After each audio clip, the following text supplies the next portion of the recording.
What's invoking, guys? Yo, we got our boy Mert. Let's go. And our boy Mariano. Yes, sir. So Mariano, you came what, 5th? Actually, in our hearts, you came 1st. Toronto Regionals, right? Yeah, Toronto Regionals. What deck were you playing? SWORDSOUL. See, you already SWORDSOUL. won. Yeah, he already won, bro. SWORDSOUL with some spice, though, right? With some spice. I guess so. You would If say call, so? Yeah, if you call it that. All right, and then also you topped Niagara. I got close to top. I came 10th place, but 10th place? I did fairly well. I was at table 2 in the last round and lost a math mech. That's still Is good, what it bro. is. That's still good. It's So all you have good. any shout-outs, though, before we start?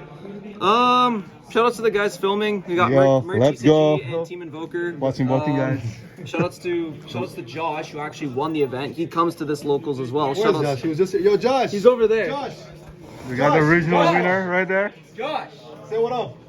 You can see this man's deck profile on, I believe, MertTCG as well as Spank and our boy YGO. Spanko A couple YGO, of those yeah. guys filmed it. Shout out to David Hartford, who came 16th. Yep. He also has a deck profile, Drytron Yep. player. And shout outs to the locals that we go to, Untouchables in Mississauga. Sir. All Best so locals. how many cards are you playing in your deck? 41 in the main. 41? Yeah, The lucky 41. number. The lucky number. Lucky 41. number. All right, let's I go guess through so. it. All right. Well, not gonna take too much time on this. The SWORDSOUL stuff is pretty self-explanatory. Like 3 of this, 3 of this, 2 of this, 3 of the Rhoda, 3 of this, and the 1 blackout. I mean, pretty self-explanatory. Not really much to explain. Don't want to break too much on normal summon, so you don't need to play 3 of that. So I think we're pretty much good from there, to be honest. So let's put that aside. Yep. The tennies is pretty much standard, except for arguably Vishuda. Like I played 3. I think a lot of people are playing 2 now, and then 3 of this, only 2 of this. I guess this one's kind of different. I played the Mapura, so I guess I'll start with the Vishuda. I like having the 3 Vishuda because it's personally my favorite like in-archetype board breaker. I think the card's like really good going second if you don't see like your tech cards. And having Moye plus Vishuda typically should be outing just a Rise Heart, so it helps get over stuff like that. So that's why I really wanted to see this card, just scared of a Rise Heart, stuff like that. The reason why I played Mapura, it has a pretty cool effect, but that's typically not why I play it. I just personally like to play it because it makes it so that I can make a double material Boxia, or sorry, I can make Boxia and it can shuffle 2 cards back, which actually does come up a lot. There's a lot of times there's a simplified game state, like a cash player will have like Birth and a Shangri-La, and it's like I need to clear both of them, so that actually comes up a lot. Just Boxia getting rid of the whole field, and it helps clear, makes it easier for like killing them and whatnot, right? So that's why I like to play this one. And the effect actually does come up if people don't read, or if they if it's in your hand and it just catches people off guard. And then 2 of this. It's Spotted Greed. Not really much to explain. It's really good. You need I see that. people are playing like 1 or 2 Vishudas. What's your thoughts on 3 though? Like, So yeah, it's mandatory. I'm not gonna argue that it's mandatory, but you know, I think it adds like to the consistency of being able to see like Vishuda plus Ashina or something like that. But again, I really like to see it because it's a really good board breaker for your deck. Like whenever you start with activating Vishuda with 5 other cards in hand, it usually puts a lot of pressure on your opponent to start doing stuff and start preemptively activating cards, and that could also come up a lot post side if you have like Kirikara. Like they use monster effects to try and clear it or whatever, and then you just Kirikara tribute over it, and now you just A cash just player's go from worst there. nightmare. Kirikara. Yeah, Yeah. even and know, I trust think me. Vishuda also works with branded. Like you can bounce it. Yeah, it doesn't does. Trigger, It's yeah. really good. It's really good against branded. Definitely baits out Mirror Jade or whatnot. But I guess that never really came up because I never played any branded. I played a lot of Sprite. I guess if anything, Dark Ruler in the main would have been good. I played a lot of Sprite. I thought I was gonna play more Cash than Sprite, to be honest, but I don't know. It is, Your record it, was it is X1, what it right? is. Yeah, X1. My only loss was 2 Sprite as well. Sprite. Yeah, that deck Right. scares me. Oh man. More than Cash. Yep. Yeah, that's it for that. I guess the part that'll take a little bit more time is like the defensive cards. So hand traps, Book of Moon, or sorry, Infinite Impermanence, Book of Moon, not a hand trap, but defensive card. 2 Droll, The best card, and 3 MVP. Ash. Let's go. How many times have you gambled someone in that tournament? I think I think Gamma resolved about 6 to 7 times. All but 1, the game was in my favor. I won, just hands down. This card is absolutely insane. Like, Right. Yeah, I this- know you smoked me with that in Niagara Regionals. like honestly, just the feeling like Emergence plus Gamma against like a Rise Heart's like such an FTK. It feels so good. You search for like Moye or whatever piece you need. Mandatory trigger. You just gamma. You get the free synchro weight, and you just clear the Rise Heart for free. I mean, obviously double Rise Heart, but like it's whatever. Like this card's absolutely insane, and it's also I feel like it's the most impactful hand trap against a deck like Sprite, whereas Sprite's like really good to play into hand traps. Like these ones here are really not very good against Sprite, but like this one here is absolutely insane against Sprite, especially if you use it at like the right moment or whatever. Yeah, so what's your thoughts on 2 Jolo? Would you want to put that at 3 or you think 2 is fine? I think 2 for this event was fine. I feel like against, well, it's good against Cash, obviously, but I feel like it's not the best against certain other matchups, so it's kind of like one of those things where see it sometimes, not all the time. I do side the 3rd. I also kind of had it in for like rogue decks that I was anticipating, like Math Mech and whatnot, but yeah, well, next format, this is going to be like mandatory 3 of, so this will definitely be a 3. That's like a no-brainer. 3 Ash, not my favorite, but respect Branded. I don't really know what else to say. Branded won the event, so I think it was definitely correct to respect Branded. Yeah. It literally won the whole thing, so I never played any, but still. What the fudge is going on here, bro? I don't know what's happening, but yeah, Book of Moon, kind of self-explanatory, mainly for Cash. Probably coming out next format, but we'll have to wait and see for the ban list. But yeah, I really like the cool thing about most of these cards is that I love how they can go first and they can go second, and these ones specifically you can top deck them and still have a chance. So I tried to put my defensive cards as like the most diverse and to be able to do the most and get the most out of them. Imperms, it's still pretty good. Like, you know, top deck it 1-for-1 for a decent negate or 1-for-1 for a Rise Heart or something like that. It's not bad. I like it. So yeah, I think that's pretty much it for that. 41 cards. 41 cards. The one card is the driver. Yeah, even the winner. 41 cards, bro. True, It's true. the spice, bro. I'm telling I'm you. not even kidding. There was a time during the tournament where I really wish I could have used Boxia to summon Driver. I'm not even kidding, because I think I had a Yazi line if I did that. That's crazy. You can't do it, obviously, but All right. extra deck, like this is pretty much as standard as it gets. The one Chaofeng, Anti-nib. Anti-nib. I guess not really anti-gamma, but like anti-Drytron. Shoutouts to Hartford. It's really funny to summon that against him. This also helps against Math Mech, right? Yeah, it does. Yeah. It does. A little bit. I remember in Niagara, I tried so hard to get to this card, but he had 3 hand traps to stop me, so I just couldn't make it. Then they know it's coming when you go Boxia with your Tenyis. They know it's coming. True. Very good against that matchup. 2 Boxia. Even if Cash wasn't a thing, I'd still play 2. It's like literally just the best form of removal. This card's absolutely insane. Like Like, once per turn too. and nothing's once per turn on it. Like, I don't really know what else to say. Like, this card's absolutely insane. Absolutely played it too.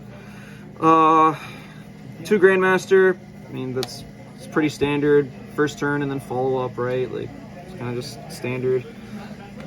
Draco Berserker. Really like this card.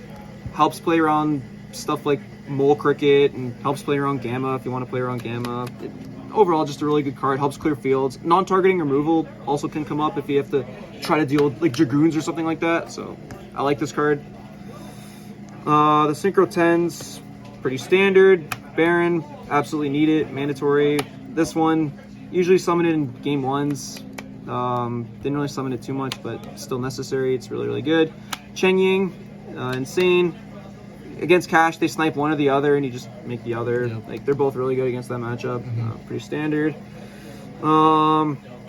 Yazi, in case you have the line, really good. This card's helped me so many times play through imperms. It's like, if you see a set imperm there, like, you know that you kind of just lose to it, and you have a line that you can try to make Yazi. You definitely go for that, and then try to out the imperm, play from there. I never summon it in the tournament, but it's still, like, necessary in the deck. And then the Tenyis, 3 Monk. I feel like the grind game can come up a lot, so that's why I put the 3 Monk. 3 Monk. I started off with 2, but then I just felt like I really needed a 3rd one, so I just put the 3rd one back in there. And then the 1 Shaman. This card's insane. Never really came up during the tournament, but it's still necessary. And I guess this is my flex spot card. I think this card's pretty good. This is the Dragite, so you can make this with like you can make this under Goza match if that comes up with the Moye. And then there's also times where against like in testing the runic deck, there's times where you just anticipate they have like a flashing fire, you really don't want them to like resolve a runic card under the fountain, so he could just make this and kind of plays around that. So that came up in testing. The card's pretty good. I'm not gonna lie. It's a good card. So 3 monk you think is also like a good thing to play, like 3 monk? Yeah, I like 3 monk. I'm gonna try to test the waters and try cutting it to 2 because in the next set there's gonna be a lot more synchro monsters that I'd like to try and experiment with. But right now it's at 3. But we'll see what happens in the next format. Maybe if it's not as grindy, I don't really need the 3rd one. We'll definitely try to get another synchro monster in there. Side deck. Just a couple more hand traps, 3 Ghost Bell, and the 3rd Droll and Lockbird. Again, just good against cash, good against like literally rogue and decks that are just generally better and counter my deck, I guess. It's just a good card. 3 Ghost Bell. Main purpose for this is for the Naturia Runic matchup. I feel like that deck, I struggle a little bit against that deck, mainly because of Fountain. But this card just stops so much in that matchup. You can stop Fountain, you can stop Cricket, you can stop Camelot. There's a lot of things you could stop, and just Fountain just scares the crap out of me. Like, usually I don't side this in against Sprite, but if Sprite's playing Runic, I sided it in. I'm scared of Fountain. I don't want that card resolving. I'll do anything just make sure that doesn't happen. It's also pretty good against Live Twin. This is just my going first card. I think the only reason it's not at 3 is because didn't really have space. I decided that the 3rd Droll is, I guess, a little bit more important. It's just generically good against like a lot of the counters to the deck. If people are playing like Dark Hole, Dark Ruler's being played a lot more now, so trying to hit that's pretty good. And again, just against decks like Cash and Branded, it's just really good against their overall engine. Also, I really like against Cash and a lot of other decks, a lot of people are playing Tactics, Thrust, and Econ, so just being able to flip this up and safely resolve your monster effects without having to worry about that because you have this is pretty good. So maybe I'll see if I can put this one at 3, if it's even good next format, because I'm not really too sure because of the super heavy Samurai deck. It doesn't really do anything. Yep. 3 Cosmics. Main purpose is for, again, Naturia Runic. Try to clear the Fountain. The other purpose for Monkey. There's too many Monkey cards, too many Monkey decks out there, like Labyrinth. Goes and match garbage, so gotta be prepared for that. It's the only monkey removal I have, but thankfully there wasn't a lot of monkey there. 3 Dark Ruler, card's insane. I definitely need it against Sprite. Just too many negates and hand traps just don't really do anything against that deck. There's so many like different builds, right? Like the Live Twin Sprite. There's Live Twin Sprite, Melfi Sprite, Monkey Sprite, Runic Sprite. There's like a lot of kitchen sink Sprite. Every even Sprite. kitchen sink Sprite. Friggin' E-Telly summoning Gamma, and then there's just people that are playing like 60 cards. I don't know. There's like 1,000 ways to play Sprite. This card's just good against all of them. It doesn't really matter. And then 3 Kirikara. I just think this card's absolutely insane. I only ever saw it once in the tournament, but it got me out of a 5-lock against Cash, so I kind of can't complain about that. We hate our Cash players.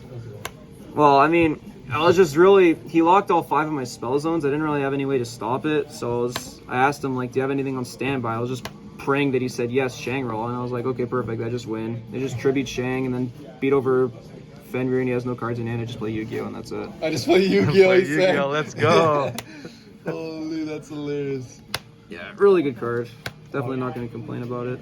All right, so that's the deck list, Mr. Mariano. Any last words you want to say before we end off the video?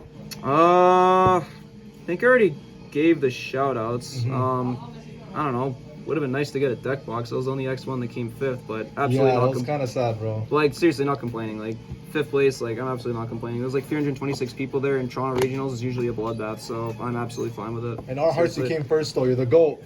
You were always the first. You're the GOAT. All right, well, this is Mr. Mariano. And, yes, it has been Team Invoker. It has been Mert and Team Invoker. All right, Mariano, take care. Top 16. Signing out. Shout out to the top 16 right there. Top 16, let's go. Same regionals. Yep. Taught All right. everything he knows about SWORDSOUL.